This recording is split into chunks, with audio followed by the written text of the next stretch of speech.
Bismillahirrahmanirrahim. Alhamdulillahirabbil alamin.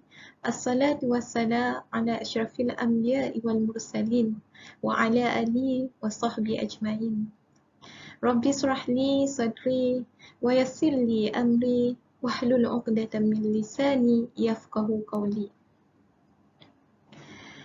Saya Nur Firdaus binti Makno, merupakan salah seorang pelajar daripada IPG Kampus Temenggong Ibrahim, dan ini merupakan subjek pengajian kurikulum pendidikan Islam sekolah rendah yang berkod PIMK 2063R, dan pensyarah saya ialah Dr. Sirajuddin bin Safwan.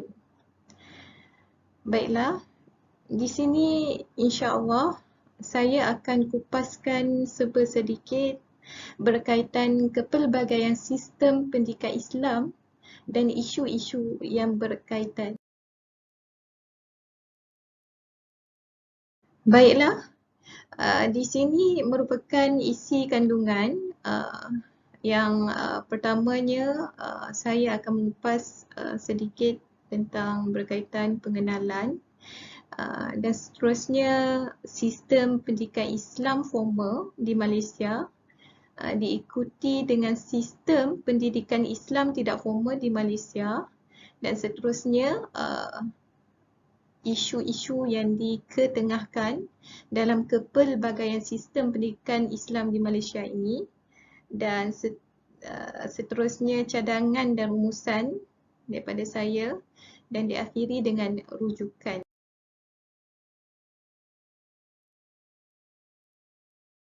Baiklah, sebagai pengenalan, mari sama-sama kita tengok apakah yang difahami dengan pengertian pendidikan Islam.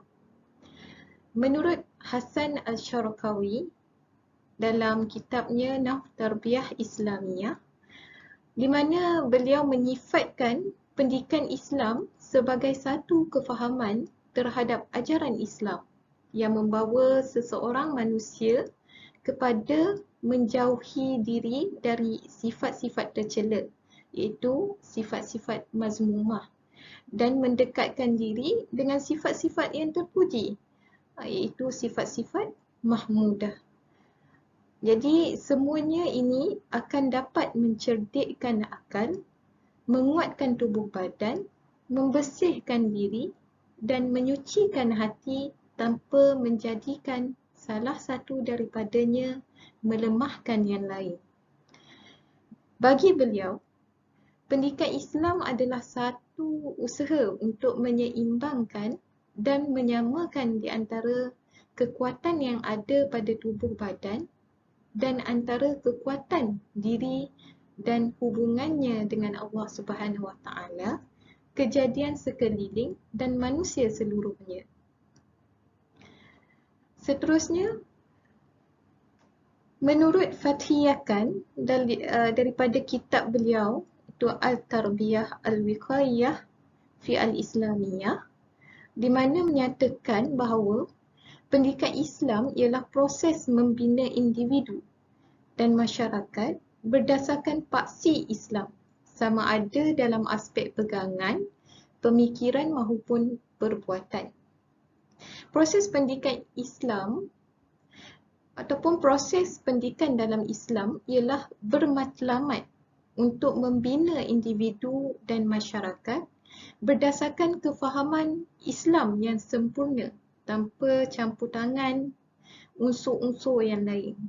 Hasilnya, pembinaan individu Muslim akan menjadi binaan yang sempurna, seimbang dan terkawal.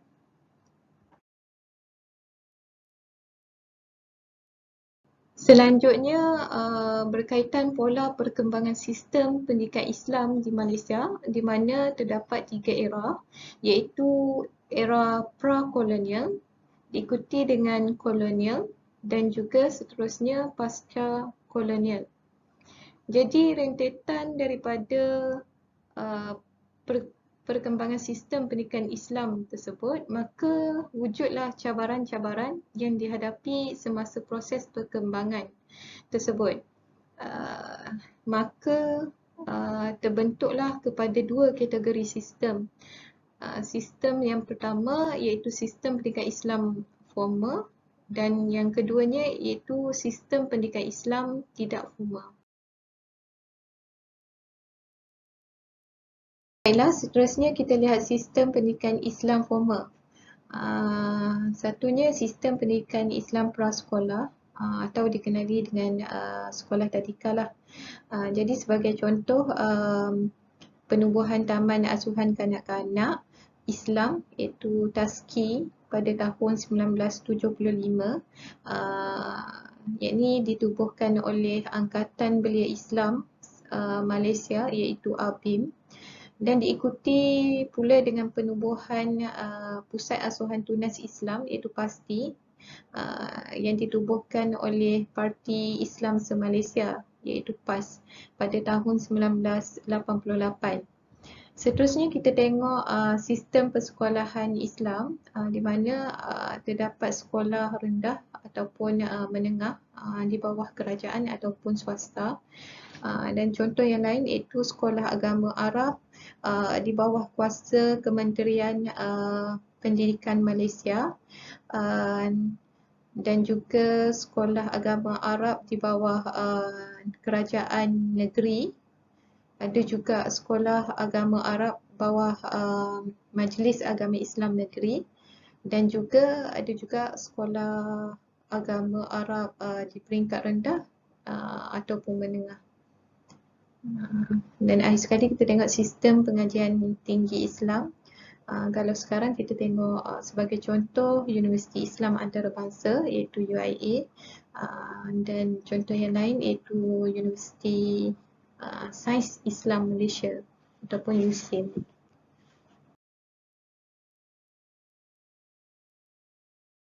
Selanjutnya, sama-sama kita lihat sistem pendidikan Islam tidak formal, di mana pendidikan Islam tidak formal ini boleh didapati di institusi-institusi keagamaan, sebagai contohnya di surau, masjid, pondok dan lapangan-lapangan lain dalam usaha menyampaikan dakwah kepada masyarakat. Di samping itu, ilmu yang disampaikan melalui sistem ini adalah lebih santai dan tidak mendesak serta terbuka luas untuk masyarakat umum bagi mendalami ilmu agama Islam. Seterusnya, sistem pendidikan ini juga adalah terbuka kepada semua golongan, di mana tidak membezakan tingkat usia bagi mereka yang mahu mendapatkan ilmu dan mendalami ilmu pendidikan Islam secara lebih mendalam lagi. Jadi sama ada kanak-kanak, remaja maupun warga emas, mereka berpeluang untuk mempelajari dan mendalami ilmu agama secara lebih mendalam lagi.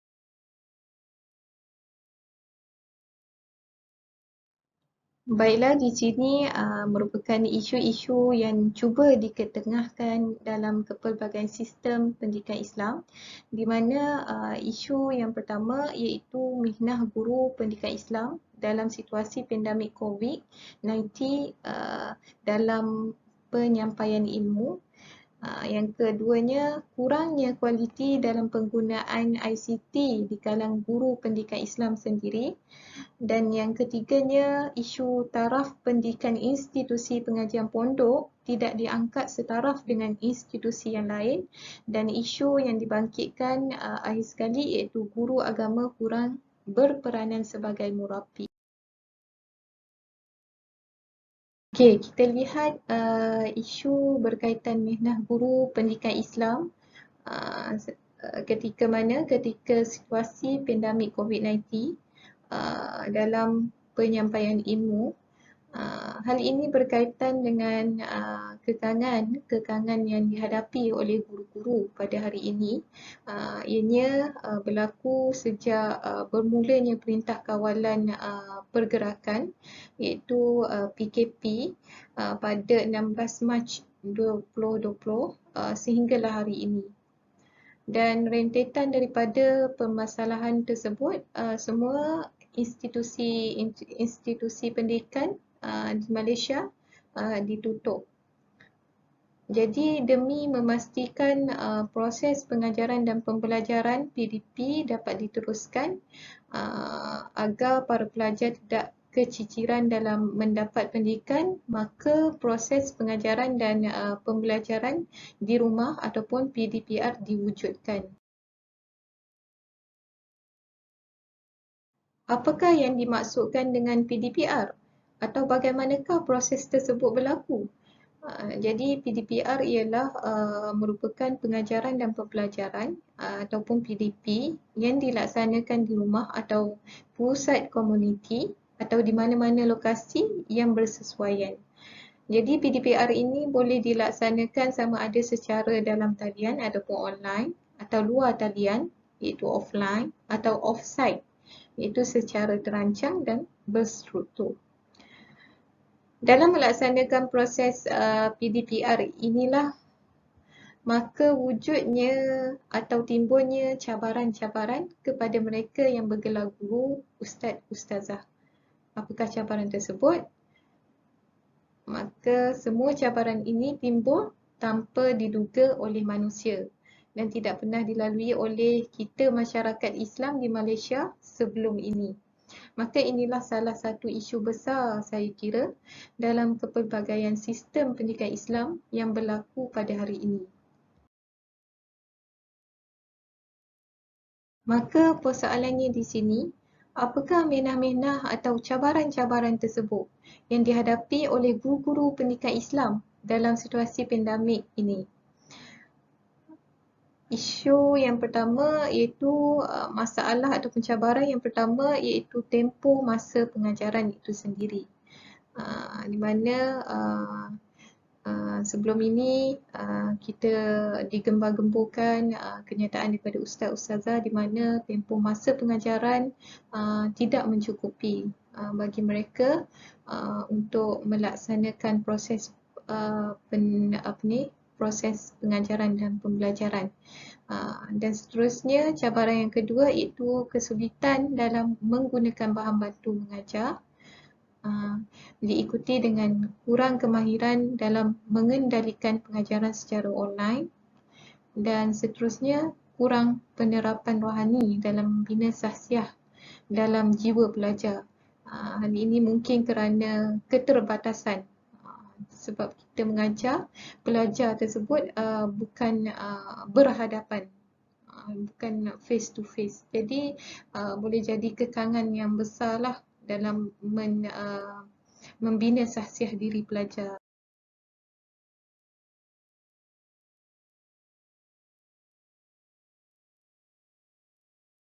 Okey, baiklah kita tengok cabaran yang pertama iaitu tempoh masa pengajaran. Di mana isu di sini tempoh masa yang tidak mencukupi untuk proses pengajaran dan pembelajaran.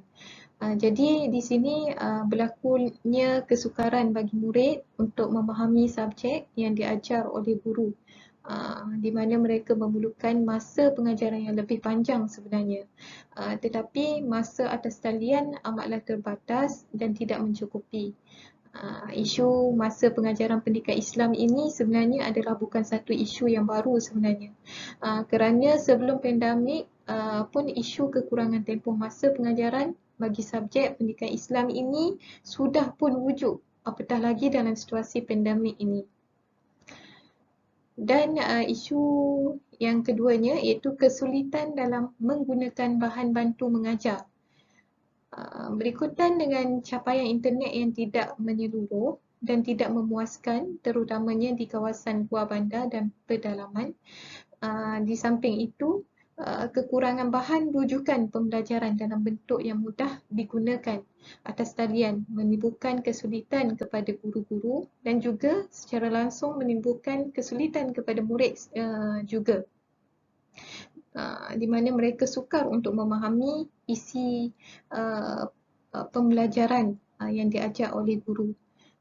Di samping itu, ia menimbulkan kesukaran kepada para pelajar juga untuk memperolehi ilmu lah.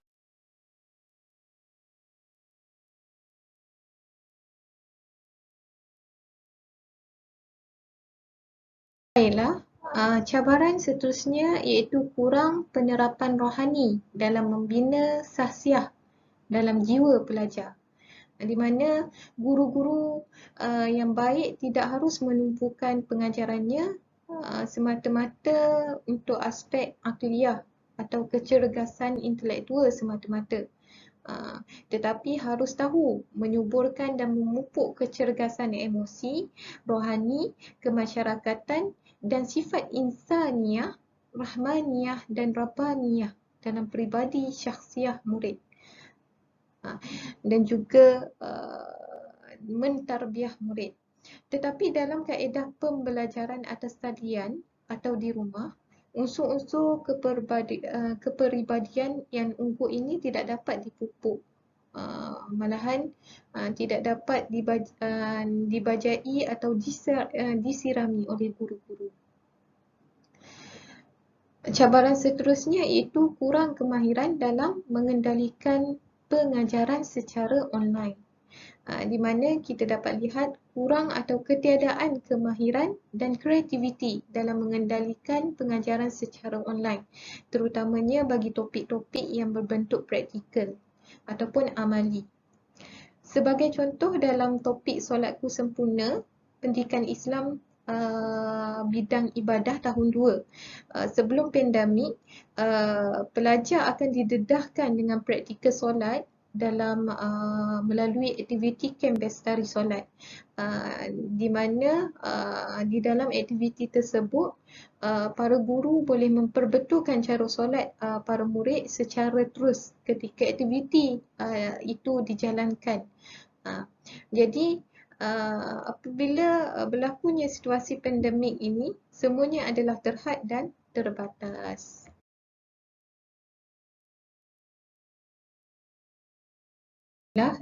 Isu seterusnya iaitu kurangnya kualiti dalam penggunaan ICT di kalangan guru pendidikan Islam. Sebenarnya guru-guru pendidikan Islam ni kurang motivasi untuk memperkasakan ilmu ICT atau memahirkan diri dalam bidang tersebut, sekaligus mencipta jarak perbezaan yang ketara dengan guru-guru akademik yang lain, di mana mereka sangat mahir dalam bidang tersebut. Sampai itu, kurangnya penlibatan dalam kursus-kursus teknologi atau bengkel teknologi yang diadakan. Perkara tersebut menyebabkan guru-guru tidak dapat memperluaskan kemahiran yang ada dan tidak berpeluang mendapatkan ilmu teknologi yang baru. Dan seterusnya, mereka lebih terpengaruh dengan metod pengajaran guru-guru yang lebih berpengalaman. Ada kalanya mereka telah mempunyai motivasi dan perancangan untuk menerapkan kaedah pengajaran berasaskan ICT. Namun disebabkan kritikan dan sindiran daripada guru-guru lama yang memperlekehkan usaha mereka, mereka berasa berputus asa dan malu untuk meneruskan niat tersebut.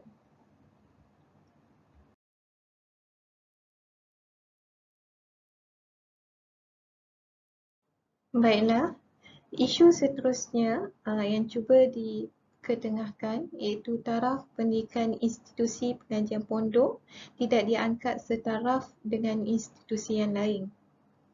Sebagaimana yang terpapar iaitu daripada Sinar Harian pada 25 Julai 2021, iaitu baru-baru ini, yang dinyatakan oleh Menteri di Jabatan Perdana Menteri Hal Ehwal Agama iaitu Datuk Seri Dr. Zulkifli Muhammad Al-Bakri. Beliau menyatakan taraf pendidikan institusi pengajian pondok akan dipertingkatkan secara holistik untuk menjadi antara institusi pengajian tinggi yang berjaya melahirkan lulusan hebat. Jadi isu di sini sebenarnya dari isu yang timbul sampai ke hari ini sebenarnya masih diperbincangkan lagi berkaitan taraf pendidikan institusi pengajian pondok ini.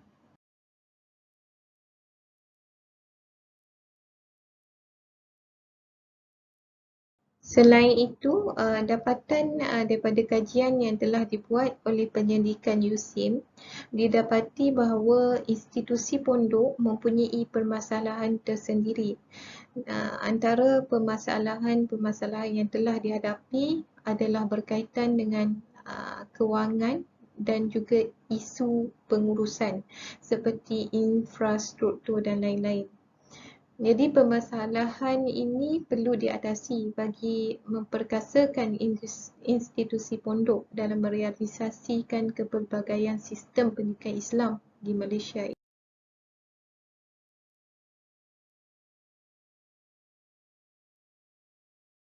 Jadi, apakah isu utama yang cuba diketengahkan dalam institusi pondok ini? Isu yang utamanya antaranya ialah kewangan, dan yang keduanya itu kemudahan infrastruktur. Jadi kedua-dua isu ini akan cuba saya ketengahkan dan bincangkan.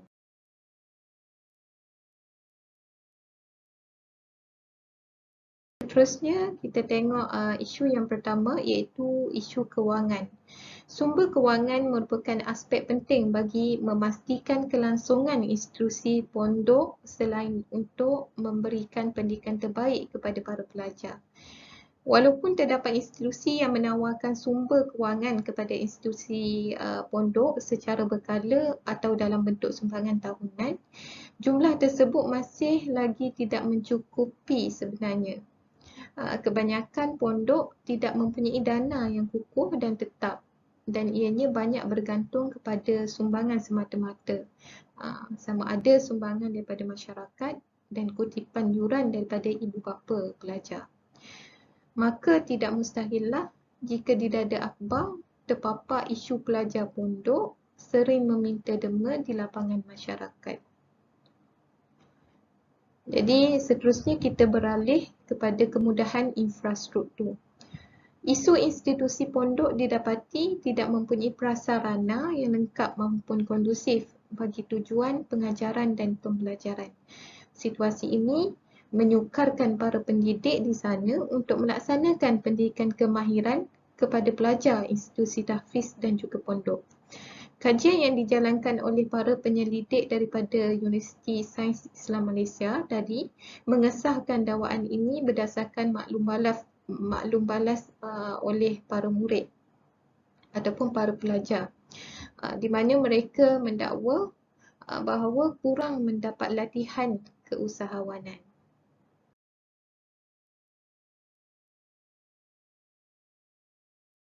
Terusnya isu yang terakhir iaitu isu guru agama ataupun guru pendidikan Islam kurang berperanan sebagai murabbi. Apakah yang boleh difahami dengan maksud murabbi? Menurut Abdul Ghaffar Mahmud 2011, beliau menyatakan murabbi adalah bukan sekadar mengajar atau mendidik. Malah murabbi itu adalah memastikan muridnya memiliki kecemerlangan ilmu dan keunggulan peribadi. Guru yang menjiwai sifat murabbi ini mempunyai rasa tanggungjawab yang lebih terhadap murid serta berintegriti dalam menjalankan tugas.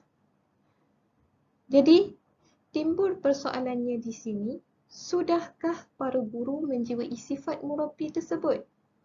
Ataupun masuk kelas hanya untuk mengajar silibus semata-mata dan juga tidak cuba untuk mengamati peluang ini, iaitu ketika mana berada di lapangan ini sebagaimana medan dakwah, medan untuk kita sebarkan dakwah Islamiah dalam membentuk dan melahirkan sahsiah yang unggul di kalangan pelajar kita yang akan memimpin generasi seterusnya selepas ini, iaitu generasi-generasi selepas kita.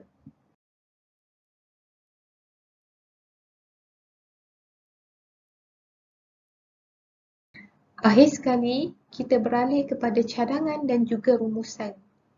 Dari perbincangan ini, maka dapat disimpulkan bahawa sentiasa berlakunya transformasi dalam kepelbagaian sistem pendidikan Islam di Malaysia. Dan rentetan daripada itu, maka wujudnya isu-isu sebagaimana telah saya ketengahkan dalam lapangan ini sebentar tadi. Walau bagaimanapun, khusus bagi mihnah yang telah dihadapi guru-guru pendidikan Islam sebelum ini, semasa situasi pandemik 19, dengan memanfaatkan media TV arus perdana dan TV pendidikan semasa pandemik ini perlu ditingkatkan dan ditambah baiki agar murid dapat mengikuti kelas-kelas pendidikan Islam di rumah masing-masing. Dan berkaitan dengan kurangnya kualiti dalam penggunaan ICT, guru-guru pendidikan Islam sewajarnya memandang penting terhadap penggunaan ICT dalam proses pengajaran dan pembelajaran. Kepesatan sains dan teknologi memaksa para guru, khususnya guru-guru pendidikan Islam, untuk mengaplikasikan dalam pengajian ataupun pengajaran. Ianya bukanlah satu beban, malah ia merupakan peluang kepada guru-guru untuk menambah baik ataupun untuk menambahkan ilmu dalam memperluaskan kemahiran masing-masing.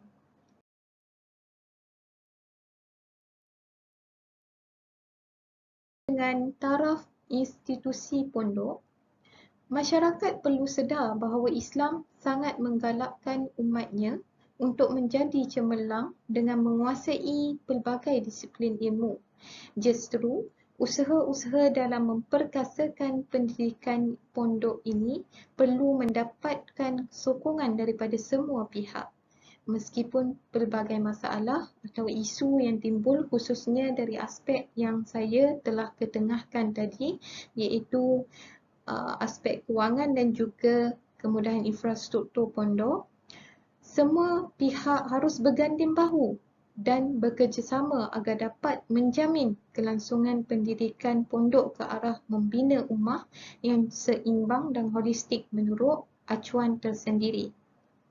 Beralih kepada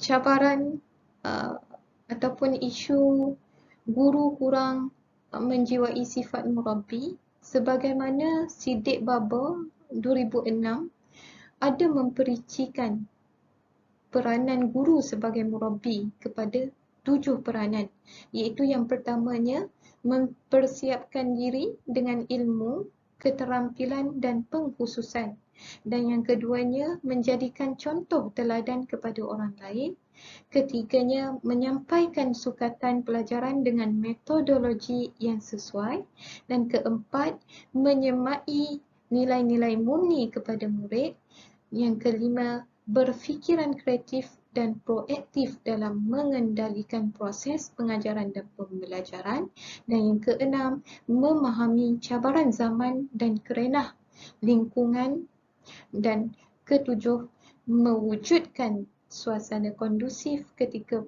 proses pengajaran dan pembelajaran dilaksanakan. Justru itu, jika dihayati ketujuh-tujuh peranan ini, maka lahirlah murabbi yang unggul di kalangan kita.